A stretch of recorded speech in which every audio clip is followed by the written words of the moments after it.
కళ్ల ముందే మదనపల్లిని అన్నమయ్య జిల్లా కేంద్రంగా మారుస్తూ కేబినెట్ నిర్ణయించిందంటూ కన్నీళ్లు పెట్టుకున్నారు మంత్రి రాంప్రసాద్ రెడ్డి. రాయచోట్నే కొనసాగించాలని తీవ్ర ప్రయత్నాలు చేసినా నిరాశ మిగిలిందన్నారు.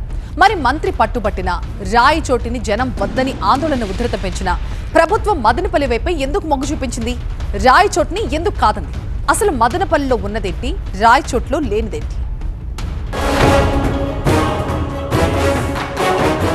ఎలాంటి మార్పులుండబోతున్నాయి, ఏ జిల్లాలో మార్పులు జరగబోతున్నాయి అంటూ గత కొన్ని రోజులుగా జరుగుతున్న ఊహాగానాలకు ఎండ్ కార్డ్ వేస్తూ ఏపీలో జిల్లాల పునర్విభజనపై ఫుల్ క్లారిటీ ఇచ్చేసింది ప్రభుత్వం. కొత్తగా పోలవరం, మార్కాపురం జిల్లాలుగా మారడంతో ఏపీలో మొత్తం జిల్లాల సంఖ్య 28కి చేరింది.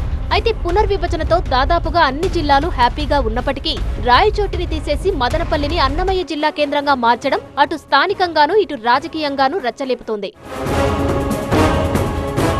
మదనపల్లి వద్దు మహాప్రభు అంటూ రాయచోటి వాసులు డీలిమిటేషన్ అంశం తెరపైకి వచ్చినప్పటి నుంచి ఆందోళనలు చేస్తూనే ఉన్నారు. రాయచోటిని ఎట్టి పరిస్థితుల్లో మార్చొద్దని స్థానిక ఎమ్మెల్యే మంత్రి రాంప్రసాద్ రెడ్డి కూడా ప్రభుత్వానికి విన్నవించుకున్నారు. నేను విన్నాను, రాయచోటిని మార్చకుండా చూసుకుంటానంటూ ప్రజలకు హామీ ఇస్తూ వచ్చారు. కానీ ప్రభుత్వం మాత్రం మదనపల్లి వైపే మొగ్గు చూపించింది. మంత్రి కన్నీళ్లు పెట్టుకున్నా బుజ్జగించి మరీ మదనపల్లిని అన్నమయ్య జిల్లా కేంద్రంగా చేసింది. ఇక రాయచోటి వాసులకు క్షమాపణలు చెప్పిన మంత్రి అభివృద్ధి అంటే ఎలా ఉంటుందో చూపిస్తానన్నారు. తప్పకుండా రాయచోటి జిల్లా కేంద్రంగా ఉంటే ఏ విధమైన అభివృద్ధి చేశానో, అది లేకపోయినా కూడా మా తరపు నుంచి కూడా కొన్ని పొరపాట్లు ఉన్నాయని కేబినెట్ సాక్షిగా చెప్పారు సారు. అంటే ఆయనలో చిత్తశుద్ధి కనపడతా ఉంది. తప్పకుండా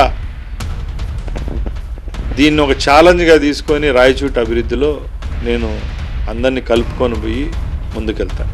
గత ప్రభుత్వ హయాంలో జిల్లాల పునర్విభజన జరిగినప్పుడు రాయచోటిని అన్నమయ్య జిల్లా కేంద్రంగా చేశారు. పార్లమెంటు నియోజకవర్గాల వారీగా అప్పుడున్న లెక్క ప్రకారం మదనపల్లిని జిల్లా కేంద్రంగా ఏర్పాటు చేశారు. అక్కడ స్థానిక ఎమ్మెల్యేగా గడికోట శ్రీకాంత్ రెడ్డి ఉండడం కూడా కొంత కలిసొచ్చింది. అయితే రాయచోటి కంటే భౌగోళికంగా పెద్ద నగరం కావడం, విద్య, ఆరోగ్య, వాణిజ్యపరంగా ఎంతో అభివృద్ధి చెంది ఉండడంతో ప్రభుత్వం మదనపల్లికే జై కొట్టింది. అంతేకాదు బెంగళూరుకు సమీపంలో ఉంటూ వాతావరణ పరంగానూ ప్రత్యేకతను సంతరించుకుంది.